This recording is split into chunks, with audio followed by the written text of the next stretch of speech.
अस्सलामु अलैकुम वरहमतुल्लाहि वबरकातुहू। मोहतरम नाजरीन, क्या कभी आपने गौर किया कि हम जब सुबह सोकर उठते हैं तो हम नींद से बेदार होने के बाद अपने दिन की शुरुआत किस चीज़ से करते हैं, यानी कोई ऐसा अमल या कोई ऐसी बात, वो क्या है?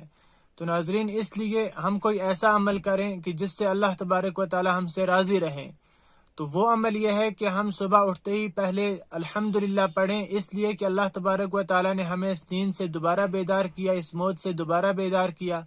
और उसके बाद हम कलिमा तय्यबा ला इलाहा इल्लल्लाहु मुहम्मदुर रसूलुल्लाह सल्लल्लाहु अलैहि वसल्लम पढ़ें। और उसके बाद नींद से बेदार होने की दुआ अल्हम्दुलिल्लाहिल्लज़ी अहयाना बअदमा अमातना व इलैहिन नुशूर पढ़ें। तो इससे हमारे दिन की शुरुआत हो जाएगी और अल्लाह तबारक व तआला हमसे दिन भर राज़ी रहेंगे और हम दिन में अच्छे अमाल करते रहेंगे इंशाअल्लाह।